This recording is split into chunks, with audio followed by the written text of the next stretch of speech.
da pessoa com deficiência. E era um sonho realizar a conferência. Só que a gente só conseguiu realizar a primeira em maio de 2006, que foi altamente representativa,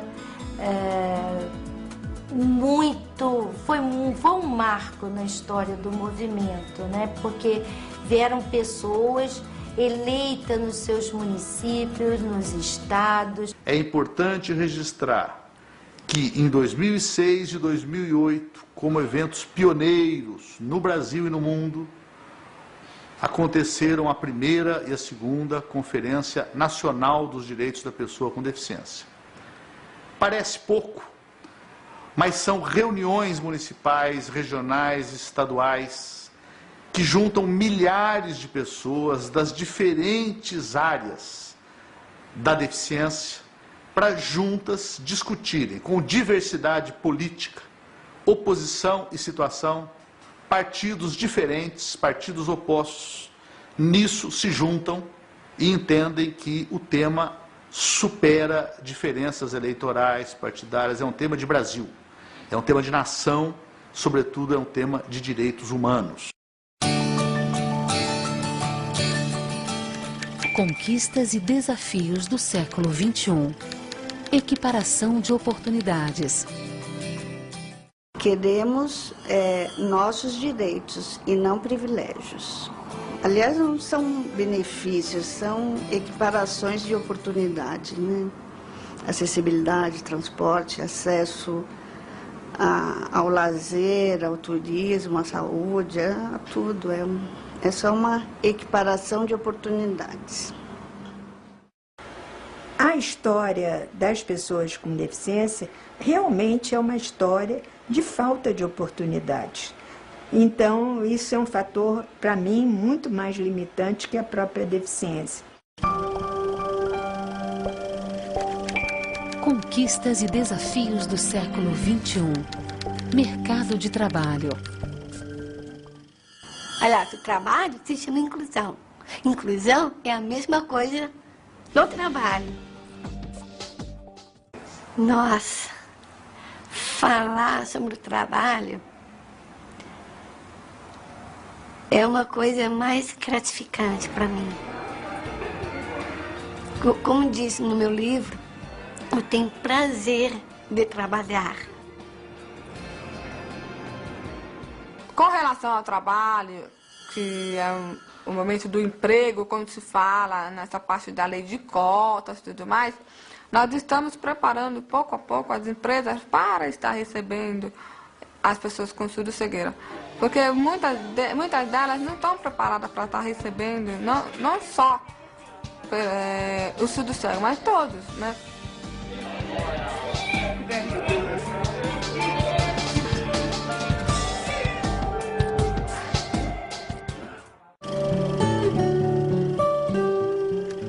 Conquistas e desafios do século XXI.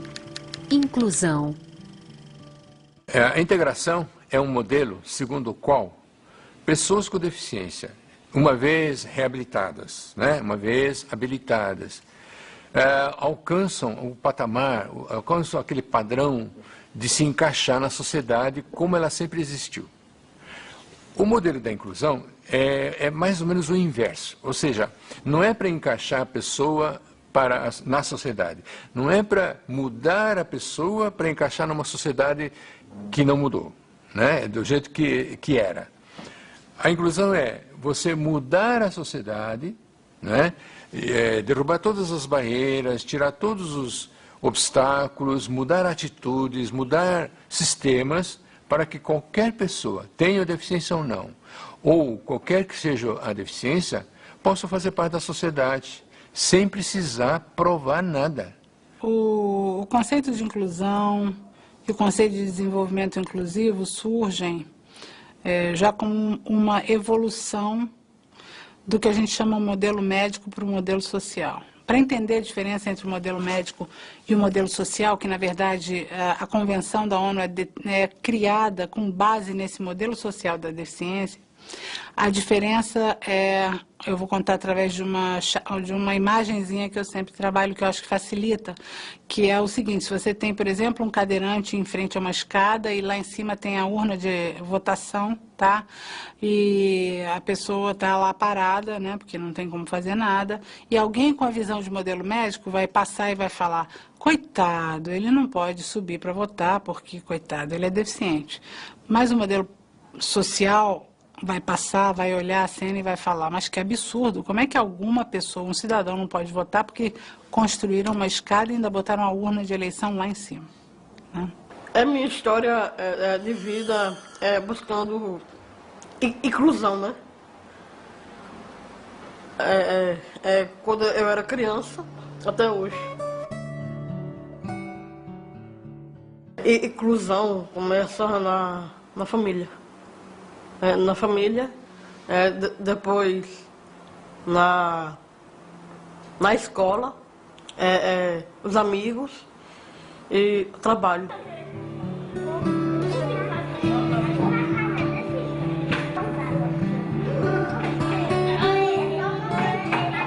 Não podemos ser rejeitados, assim, ou discriminados, né? Pode, porque é lei. É lei que não permite isso. O ideal é isso, é que as pessoas sejam incluídas na totalidade, sem obrigação, sem ter que impor nada, sem que brigar, entrar com ação. Conquistas e desafios do século XXI. Acessibilidade. O que é acessibilidade? Acessibilidade a logradouros, acessibilidade ao trabalho, à educação, à saúde, acessibilidade ao lazer. Isso tudo ainda não é reconhecido plenamente. As barreiras que existem não são só arquitetônicas, existem as barreiras atitudinais, os preconceitos, as discriminações. A meu costuma falar que a minha deficiência aumenta e diminui de acordo com o meio ambiente que eu estou. Apesar de andar, se você me colocar num lugar cheio de escada, sem corrimão, certamente eu terei a minha deficiência vai aumentar. Mas se me botar num lugar cheio de rampas, de fácil acesso, com condição acessível, a minha deficiência cai. Às vezes até pode zerar. Então, não é eu só sou deficiente, o meio ambiente também é. Conquistas e desafios do século XXI. Libras.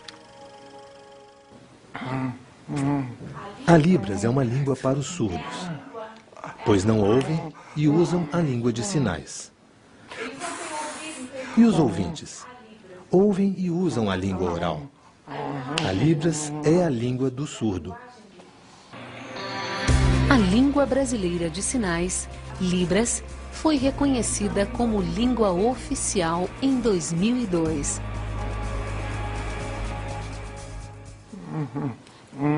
O usuário da língua de sinais é o surdo. O intérprete vai apenas mediar a informação entre as duas línguas, recebê-la em uma língua e passar para a outra. Mas foi o surdo quem lutou pela Libras, e o intérprete apenas coloca voz naquela opinião do surdo. Mas a luta pela Libras é do surdo. Conquistas e desafios do século XXI. Livros em braille. Sem livros, o pai do próprio Luiz Braille disse: o cego não pode ser educado. Então nós todos desejávamos os livros, porque os videntes tinham os livros para estudar. E por que nós não podíamos ter também pelo menos um número de livros suficiente para nós conhecermos a nossa língua, falar corretamente, usar corretamente. Por isso que nós queríamos uma imprensa, nós queríamos livros. Sem livros, como que era possível estudar? E escorregou para dentro da água. Ao descobrir quem o chamava, quase oculto pela alta vegetação. Conquistas e desafios do século XXI. Vida independente. Eu visitei pela primeira vez um centro de vida independente em Virgínia e fiquei 1 hora, 2 horas conversando com a equipe, mas deu para captar completamente o que era a proposta daquele espaço, né? Que me impactou muito. E a gente voltou e começou a se reunir com as pessoas naquela época da Adferge ainda, Lília, Sheila, Celso, Zé Carlos, enfim, o pessoal do Rio. E nós estruturamos o CVI Rio em torno desses princípios. Primeiro, considerar a pessoa antes da deficiência, porque geralmente o teu olhar primeiro é para a deficiência e não só para a deficiência, com todas as representações que as pessoas já fazem em relação à deficiência. E a característica do CVI era muito menos entidade reivindicatória, embora com ativismo muito grande, mas as pessoas com deficiência começando a prestar serviços técnicos para outras pessoas como elas. E o movimento de vida independente vem dizer o quê? Por mais que aquela pessoa seja uma pessoa que precise de um apoio, que precise de uma outra pessoa para cuidar dela, ela tem a capacidade de fazer as suas escolhas. Então, desde cedo, o CVI começou a fazer seminários de capacitação anualmente. E daí, em provavelmente 3, 4 anos, saiu de um centro de vida independente no Rio para 20 centros de vida independente em todo o país.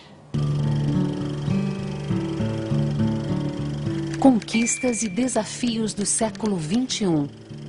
A Convenção sobre os Direitos das Pessoas com Deficiência. O Brasil teve recentemente a experiência de ver o Estado brasileiro reconhecendo, junto com outros no mundo, uma das coisas mais importantes desse novo século XXI, que é a Convenção sobre os Direitos das Pessoas com Deficiência, aprovada em dezembro de 2006 na ONU. E que o eixo central da Convenção, um dos pilares fundamentais, é a questão dos direitos humanos. E houve representação de 192 países com uma representação das pessoas com deficiência. E essa convenção foi aprovada e promulgada pelo Brasil no ano passado. O governo brasileiro assinou no dia da abertura das assinaturas, em 30 de março de 2007, a convenção. No dia 9 de julho, através do decreto 9 de julho de 2008, o decreto legislativo 186, o Senado Federal promulgou a Convenção sobre os Direitos das Pessoas com Deficiência com um nível de emenda constitucional. A Convenção da ONU foi aprovada por 3/5 dos deputados federais em 2